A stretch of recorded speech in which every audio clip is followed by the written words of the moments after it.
Global Bob Show, episode number 22. Let's rock.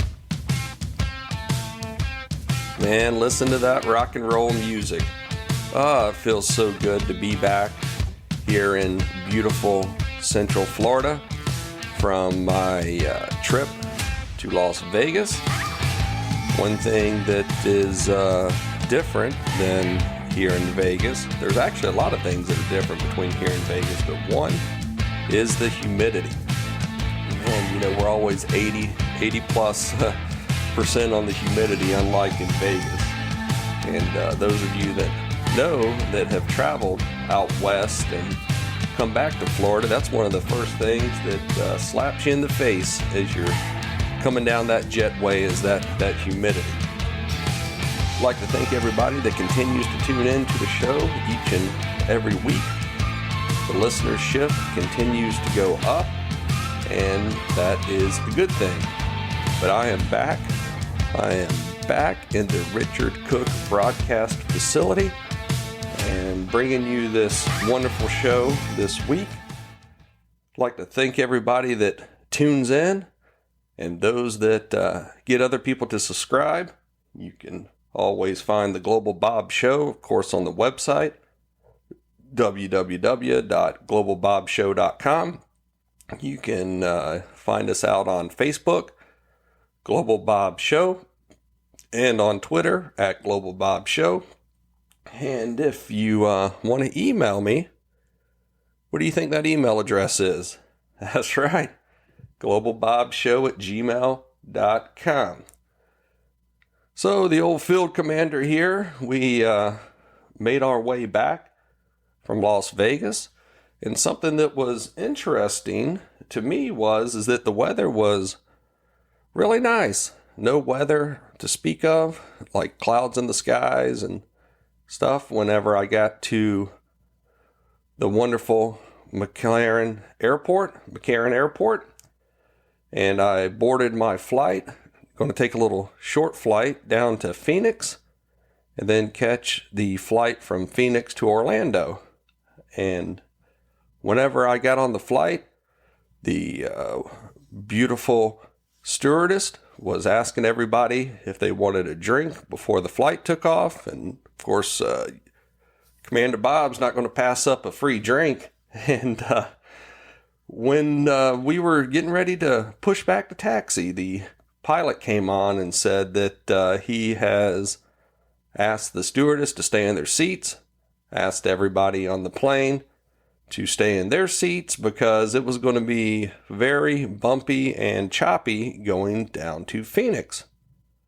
Which I thought was interesting, right? Because here in Florida, when the captain says it's going to be a rough ride, you can look outside and see the thunderclouds and know it's going to be a rough ride here in Florida, but there was no clouds.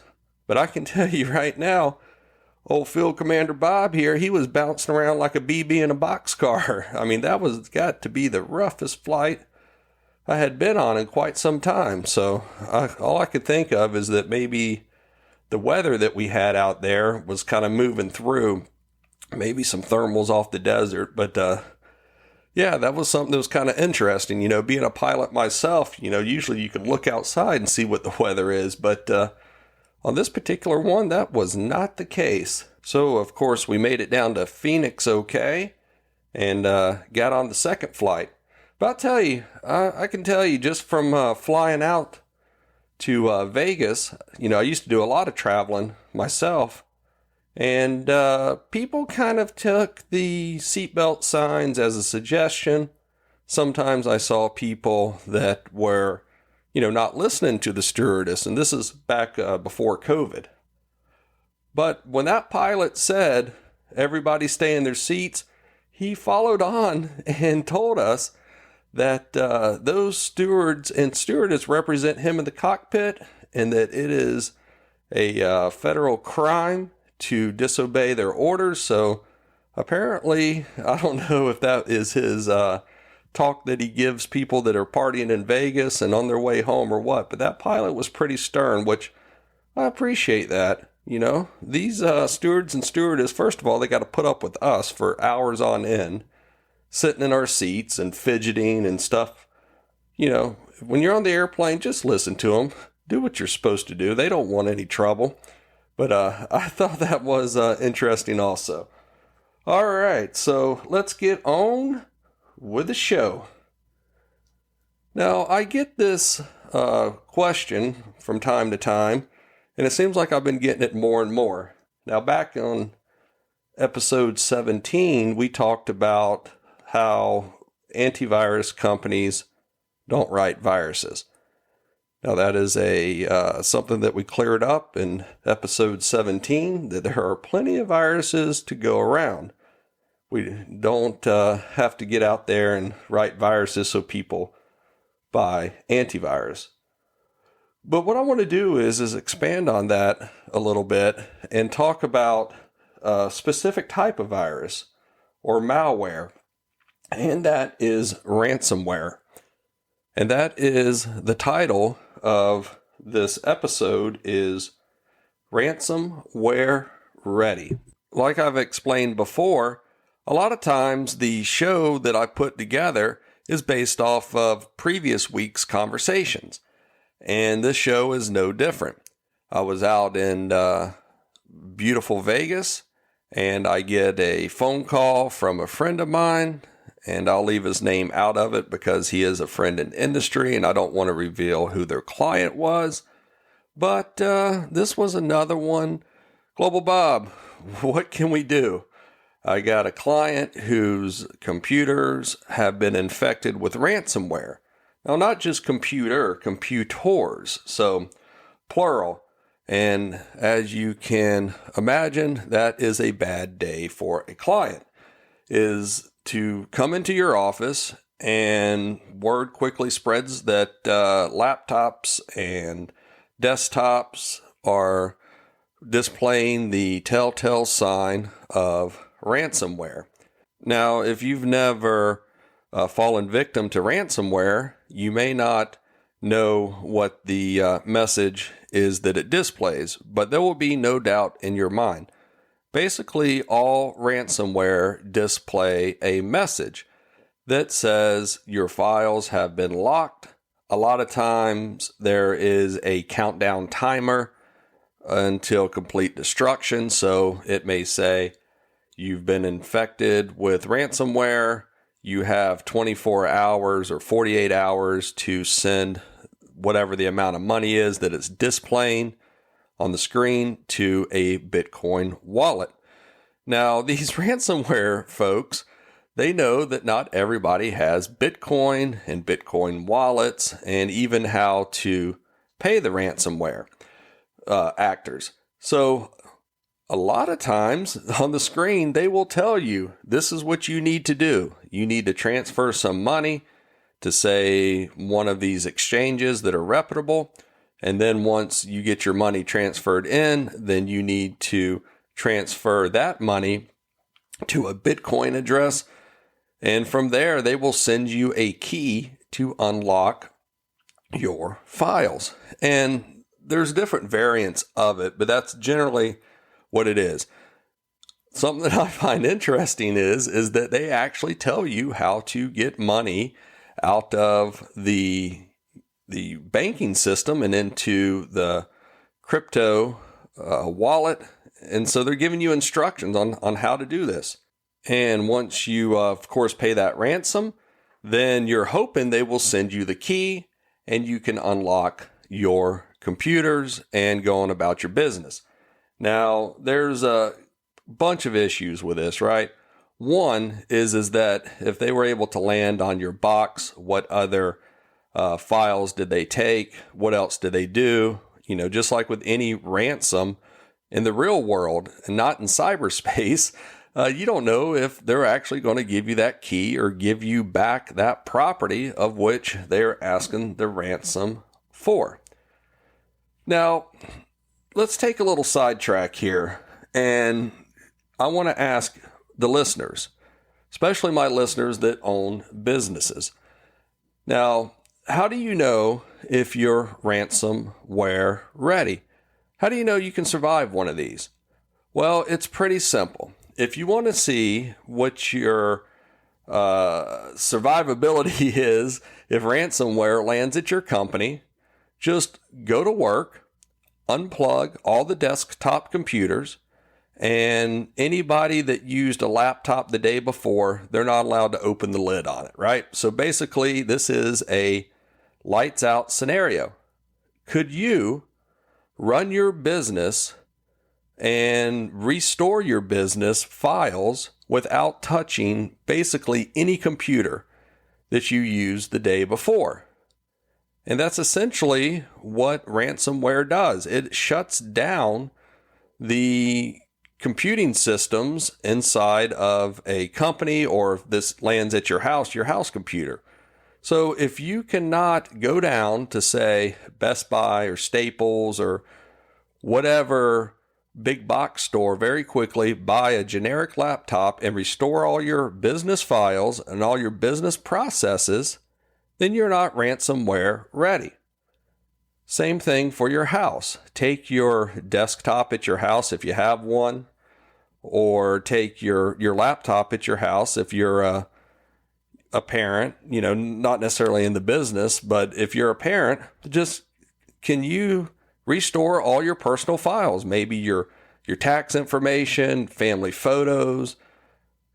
And if you cannot do that, then you are not ransomware ready. Now, for my business owners, if you get one thing out of this episode, hopefully it is one day you could be hit with ransomware. So why not start today to ensure that you are ransomware ready?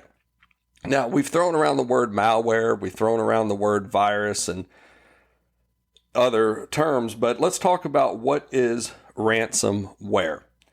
Now, I define ransomware as a type of malware that blocks access to resources like files and computers until a demand is met, like sending money.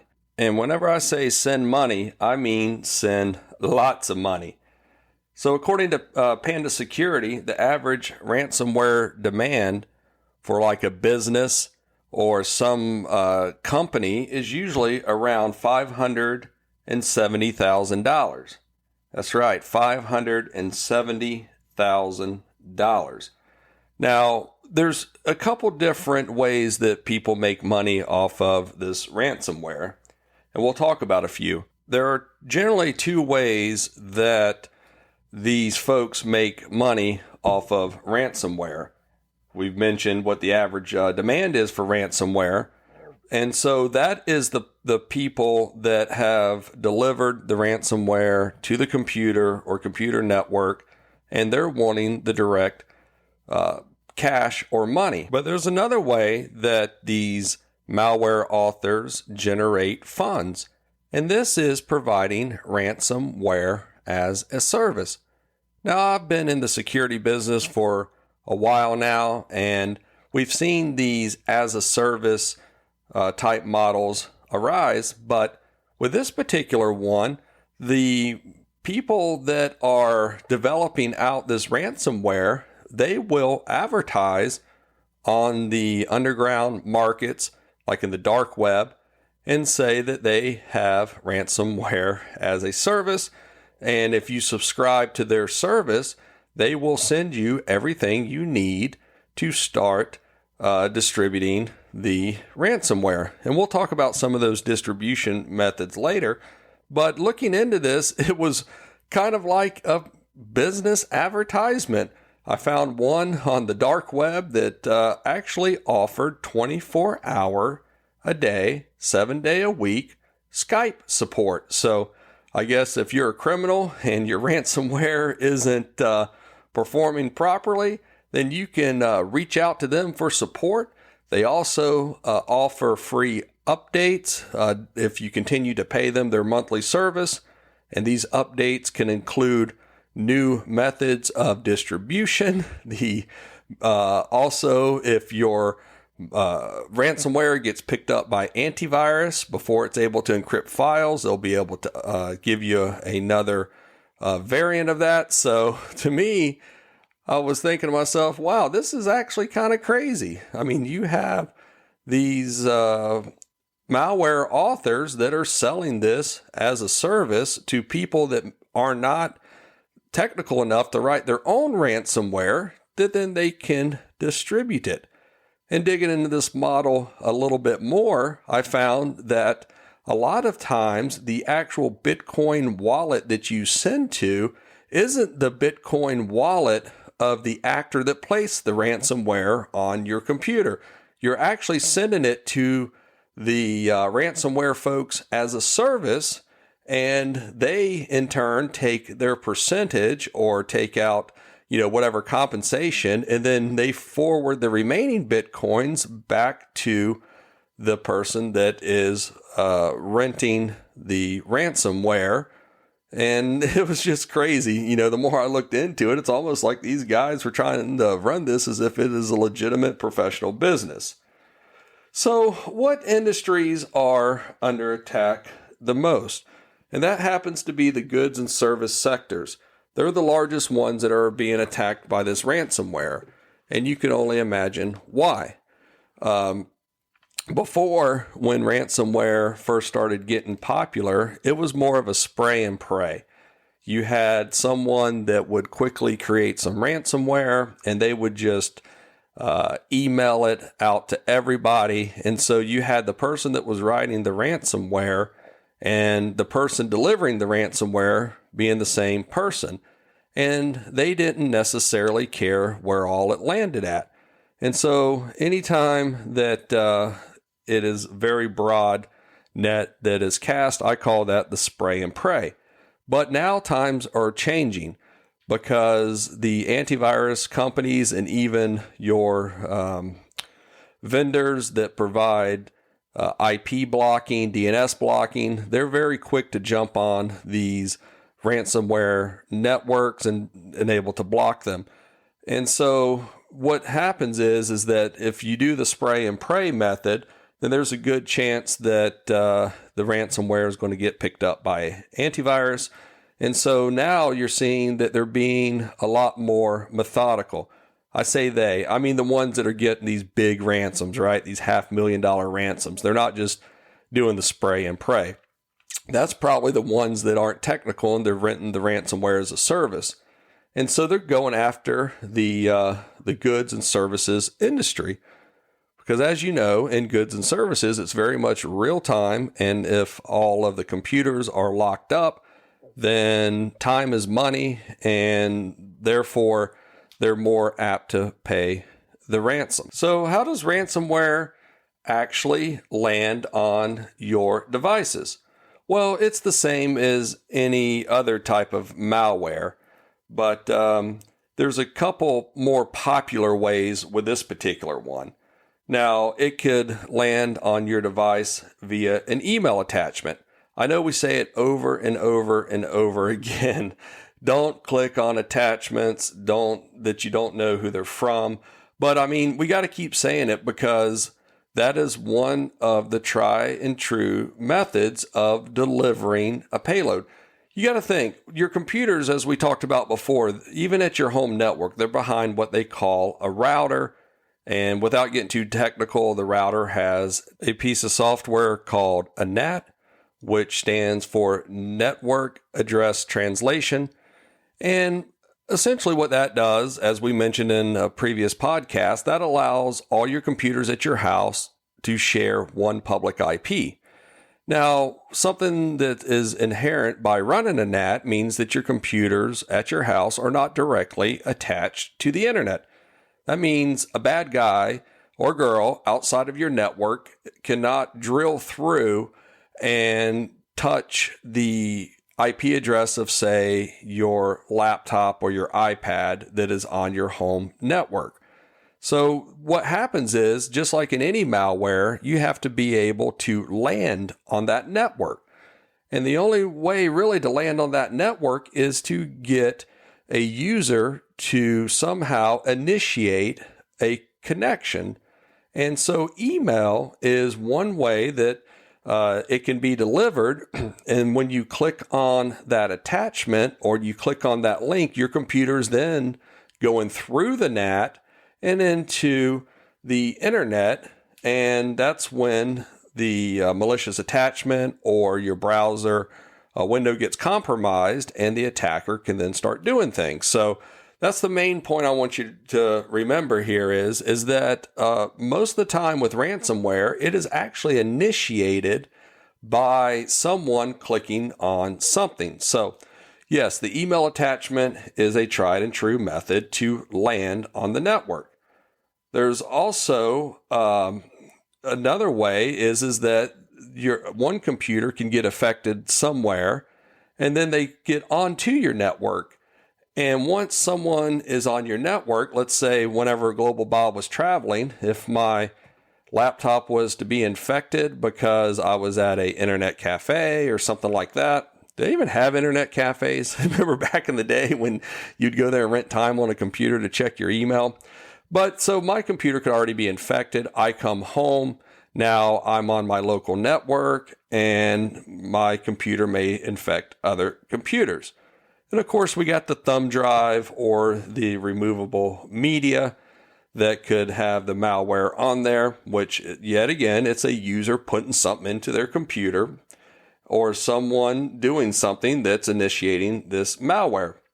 And of course, this is one that's pretty popular, is these website redirects where you're searching something on Google, you click on a link, and maybe Windows is spelt with a Z instead of an S, you're in a hurry, and then you get prompted to download a file, or your browser gets compromised by going to a bad site.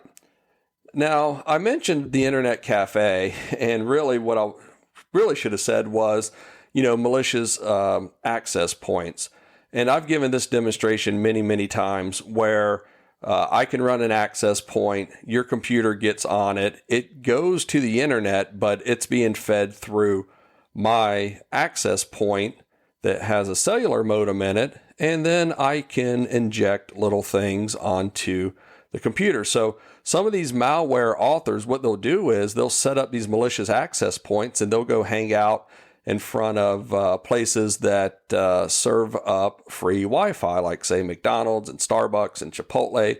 And the person that comes in, they don't know, they just jump on the Chipotle Wi-Fi, but it may not be the real Chipotle Wi-Fi. It could be the attackers. And all that person's doing is putting malware on computers, so when you go home, they can expand to your other network, or what they're really looking for too is your office network.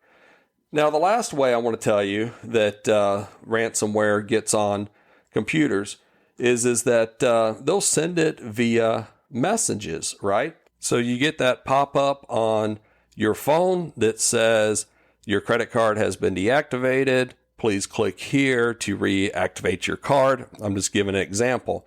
And I know that you may say, well, I clicked that on my phone. But a lot of people, if you have a Mac and you're logged in, then you get your messages on your Mac computer also. Or if you're in Google Hangouts or AOL Instant Messenger, there you go, I'm dating myself. But however, so when those people are sending messages to your phone, I've heard people say, I don't know why they send this to my phone. iPhone's secure. I mean, heck, I click on it and it's not going to do anything, but it's not that. What they're trying to do is get you to click on that when you're on your computer and not on your phone to try to get that to be delivered. So back to the main defense against ransomware is the human. And you can't get on to people by saying, hey, why did you click on that link? I mean, some of these ransomware folks, not the ones that are doing the spray and pray, but the ones that are actually targeting a company, they are very, very good.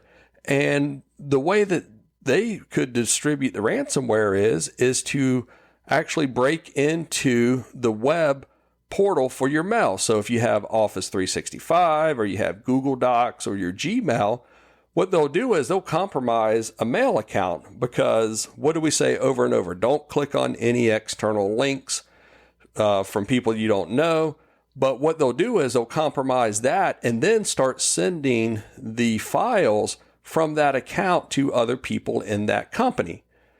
Case in point, if, say, the owner of your company was to send you an email and says, here's the attachment for the quarterly report, you'd probably click on it. I mean, everything checks out okay. But what it is that they compromised that person of authority's account. And you can't go get on to the person that clicked on it because it's like they followed all the rules we say. You know, it was from the owner. I rolled over the email address and it looked like it checked out. And that's just how crafty that they are. All right, so we talked about how to see if you're ransomware ready, which probably about, I'd say 99% of the listeners probably are not.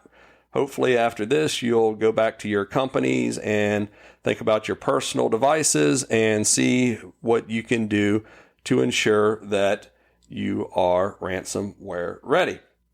Now, I can't have the show here without giving a little bit of history. I find that a lot of my listeners love hearing the history behind things. So here we go. Where did ransomware actually start? Now, whenever I was researching this show, I thought in my mind, we're probably around the 2000s is when this started to happen. But actually, the first piece of ransomware was written by your host here, Global Bob. No, I'm just kidding. I will tell you this here. So my cousin, she got a computer and she was in high school, and this was a monochrome computer. We're talking about like the 386 days. And just being a funny person like myself, I took and wrote a little batch file that when the computer started up, I told her it displayed a message. It says, order me a pizza or you'll never log into your computer again. Well, she wasn't at her house whenever I did this, and I actually forgot I had done it and went home. I didn't live too far away, a couple miles away. I get this frantic phone call from her saying that she knows I messed up her computer and she's not buying me a pizza. She had a few expletives in there and that I needed to tell her the password to get past the screen. So I told her the password and she went on about her way. And so maybe that could be the first piece of ransomware that was actually written. But no, that's a joke. The story's true, but it was not ransomware. All she had to do is hit Control Break and it would have got her out of the program. But anyways, when was the first one written? And like I said, doing the research, I was pleasantly surprised. It was written in 1989, and it was called PC Cyborg when it was first written. And it was written by a fella named Joseph Popp, who was a PhD and an AIDS researcher. So this guy's pretty dang smart. You know, he's a PhD in researching AIDS. And what he did was, now this is crazy. So whenever I talk about ransomware and that someone has to do something or trick you into doing something, this guy actually distributed over 20,000 floppy disks. Now, for my young listeners out there, the floppy disk was I think it was a 5 1/4, 5 1/2 inch, actually floppy little disk that had magnets in it, and the data was written to it. So he distributed 20,000 floppy disks to AIDS researchers and AIDS research facilities in over 90 countries. Now, this is in 1989. Now, something I need to unravel with this story, I do some more research. I mean, if those discs were $1 a piece, and I do believe they were more than $1 a piece back then, I mean, that's $20,000 this dude had wrapped up. But anyways, he told them that the disc contained a program that could analyze a questionnaire, and it would put a risk score associated with that person on the chances of them contracting AIDS. Now, I haven't seen the questionnaire, but kind of the way I would think this is that, you know, you answer all these questions. Do you do this? Do you do that? Blah, blah, blah, blah. And then at the end, this program would analyze it and say, hey, you know, you're a high risk person for AIDS. So now going to what we just talked about, the email from the boss, I mean, this is a trust factor, right? Your boss sends you an email and you click on it and it contains ransomware. Well, this guy, I mean, he was a PhD. He was doing AIDS research, and so people probably trusted him. So when they got a disk from him, it was no big deal. They inserted it. It wasn't like they found this disk out in a parking lot, I'm sure. Now, what happened is that once this ran, some malware would demand a payment of $189. And then there was another demand for $378 for software licenses. Now, I'm trying to think to myself, I can see, some money for this, but why $189 or why $378? So I'm sure there's something behind that. Now, when this went out, this was amazing because this was the first piece of ransomware, and they dubbed this the AIDS virus just because of the person that put it together and the folks that it was targeting. So back in 1989 was kind of the stage being set that early on for ransomware. And we've talked a little bit about, that being distributed on floppies and then the later becoming the ransomware as a service. And then by 2015, we started getting these ransomwares that we all know about. So you can see the delta between 1989 and 2015 is when like CryptoWall and Scatter and Furry and all of those started to show up on the scene. So there we have it. That is a little bit about ransomware, how to see if you're ransomware ready, and just do the test. I mean, just, think about that because, once your files are locked, your field commander here cannot unlock them.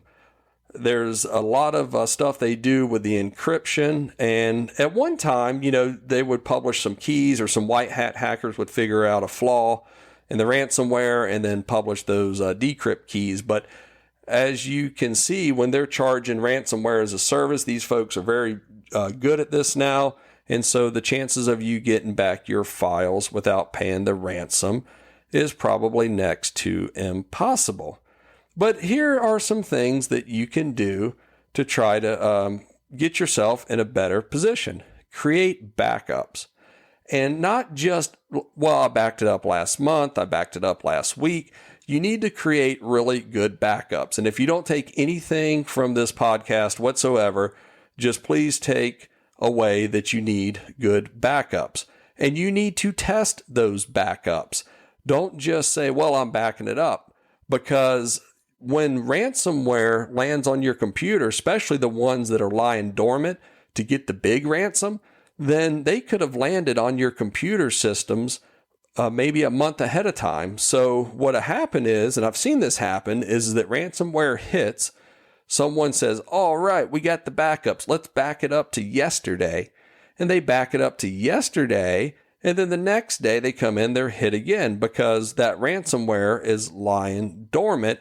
And so you're basically backing it up to a day that still had ransomware. So what I recommend on backups is back up once a day and, have that backup. So you got a 24-hour backup, then back up once a week. So you can take one day and go back 7 days to be 1 week and then 1 month.